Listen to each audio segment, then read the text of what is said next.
All right, well, here's the top of page 14. We're going to finish this out. But why go into that now? Now, when Ariel was finally noticing me, I mean, in a good way, not like the lab rat. Someday, maybe after the birth of our first child, I'd tell her the story behind the microbe hunters. We'd laugh about it together. Oh, Dennis, she'd say, cuddling our baby, you're so bad, but in a good way. Suddenly, the library lights blinked on and off. I looked around dazed. It's closing time, Ariel said. Reality finally smacked me in the face. What am I going to do? I started snatching up the books on the table, looking around at the titles, tossing them aside. A couple of them landed on the floor. I tried to load a bunch up into my arms. I looked desperately at Ariel. I must have resembled a puppy pleading to be rescued from the pound because she smiled gently, sympathetically. You'd better come to my house, she said. Her house? I was walking to her house. Then I was in her house with her. I was dreaming. I wasn't dreaming. Her parents were in the family room when we walked in, watching something athletic on television. We'll work up in my room, Ariel said. And there I was at last. I was in Ariel's room alone with Ariel. She and I, her and me, whatever. She'd been quiet on the walk from the library. She'd said she was trying to think of a book that would be good for my report. And short, I reminded her. It has to be short. Now, as I looked around the room, she walked over to a bookcase under her window. She bent down and started scanning the titles. I sank into the chair next to her desk and scanned Ariel. Darn it, she said, I can't find it. She straightened up and turned around. It was perfect, she said. Short, but a minor classic. Mr. Franzetti would have really been impressed. Well, I tilted my head toward the computer. Did you save your report? Maybe I could, I didn't read it for an assignment, Ariel said, just for fun. Oh, it was great, too. It was about a millinery industry in France and this little poor woman who had hat designs stolen by an evil corporation. And then, you read this for fun? As much as I wanted to wow Ariel with my intellectualness, I couldn't help it. Honestly, it was really good, she insisted. And so vivid, so alive. I mean, you could smell the slop in the Paris streets. You could feel the hunger, the cold gnawing at you. Right, I said. I know what you mean. And it's so relevant, she went on. Even now, you could compare it to today's giant corporations and how they swallow up the little guy. She sighed, but I can't find it. Say la vie.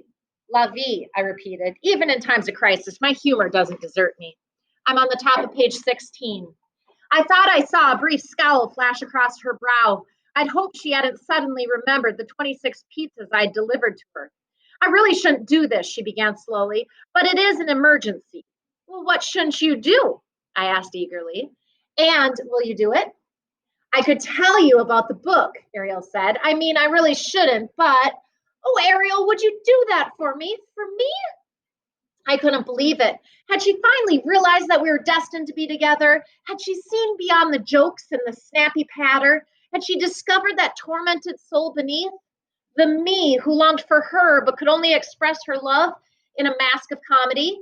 She perched on the edge of her bookcase. Can you stay a while? This might take some time. Oh, I have time, I said. I don't think my voice cracked too much. I went home with 5 pages of notes that Ariel had dictated. I scarfed down supper without tasting it, and I headed directly to my computer. It wasn't easy to concentrate on my book report with visions of Ariel dancing in my head. I kept seeing her soft pink sweater when I was supposed to be thinking of French hats. I kept hearing her clear, sweet voice while I was supposed to be imagining crude, clashing noises of Parisian slums, top of 17. But it wasn't. It was really a good story after a while, and I got caught up in my own description of it. This poor but honest French girl marries a real loser who gets drunk a lot and beats her, and finally dies when he gets run over by a thresher in the potato fields, where he's been trying to eke out a living of growing, of course, potatoes. She goes to Paris to try to support herself by making hats, which she'd always wanted to do ever since she saw a tattered copy of the Elle magazine when she was a child.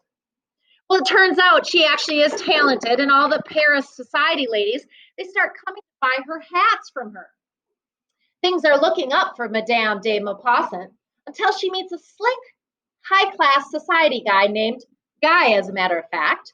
Only he's been down on his luck too, and he really needs money to pay off his gambling debts. But Madame de Maupassant doesn't know any of that. She falls madly in love with him, and he asks her to marry him. Happiness at last, she thinks. But on the day they're supposed to be married, Guy disappears, taking all of her original hat designs with him.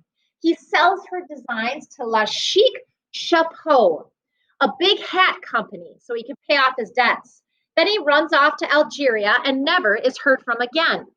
Madame de Maupassant is heartbroken and gets tuberculosis and wastes away to a pitiful shadow of her former self. She doesn't even have money to buy a bowl of soup, let alone medicine.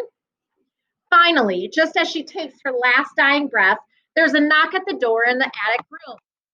It's from one of her customers who wants her to design all the hats for her daughter's wedding. But it's too late. Madame de Maupassant can barely whisper entrance when she gasps and dies. I'm telling you, it's a terrific story. I could understand why Ariel was so moved by it. I felt myself almost sniffling a little as I wrote out the plot. I did what Ariel had suggested, and I made a comparison between Madame de Maupassant and the economics of today.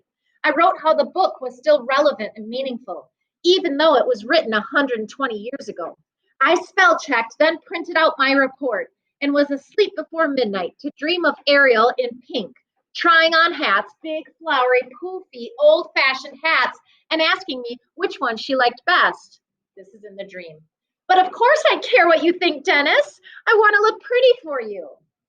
On Monday, I handed in my report to Mr. Franzetti. Not on the microbe hunters, I told him. He gave a fake shocked look. You mean you read another book? I spent the next 2 days trying to thank Ariel somehow. I wanted to buy her lunch on Tuesday, but she pointed to the tray in front of her and said, I have lunch already.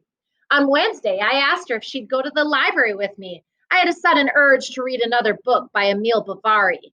Actually, I had an urge to read Madame de Maupassant. Ariel had just made it sound so good. Plus, in case Mr. Franzetti asked me any questions about it, like if for some reason he didn't believe I'd really read such a famous classic, I'd be ready for him, top of page 19. But Ariel couldn't go to the library Wednesday afternoon. She said she had band practice. On Thursday, Mr. Franzetti handed out our book reports. I sat straight, really proud of my desk, waiting for my A to reach me, picturing a kiss of congratulations that Ariel would give to me when I showed her my report. Mr. Franzetti walked up and down between the rows of desks, taking forever to give back our papers. Usually, I was in no hurry to get my assignments back, but today was different.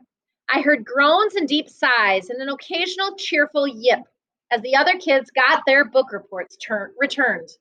Finally, Mr. Franzetti stood at my desk. He thrust the report at me. Really, Mr. Murphy? He said. That was all. Really, Mr. Murphy. He moved on to Oliver Cohen, who screamed when he saw his grade. I looked down at my paper. Madame de Maupassant by Emily Bovary. F, 2 exclamation points. Mr. Franzetti had scrawled across the top, just like that, 2 exclamation points. Underneath, he wrote F as in fake. Do you think I'm an idiot? I couldn't have been more stunned if I'd captured the sponge people of Siberia. What did he mean? What was fake? How could he possibly know I hadn't read the book? How could he know that Ariel had told me the story? Had she made mistakes in the details? Did she get the plot wrong?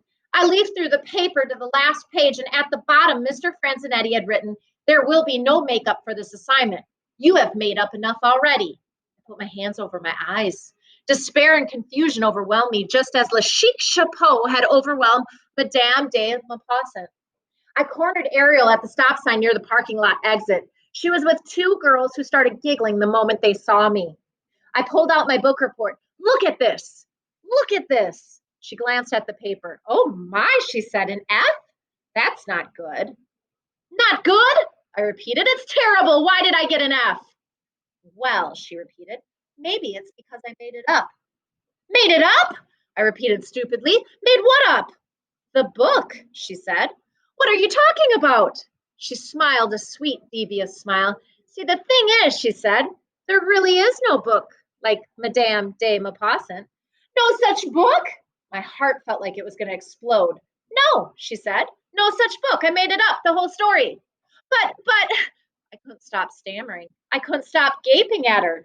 Why couldn't her friend stop laughing at me? But why? I wailed. It was a joke, Dennis. Just a little joke. She started to walk away with her friends on either side of her, still giggling. It's not funny, I yelled. Ariel, this is not funny. She turned and tilted her beautiful golden blonde head to one side. You don't think so? No, I shouted. I don't think so. You got me really in trouble. She put her hands on her hips and shook her head. For heaven's sake, what's happened to your sense of humor? Then she turned and walked down the street. Please open your Chromebooks to Google Form 1.9. It's assignment 1.9. And tell me about Ariel and her character traits.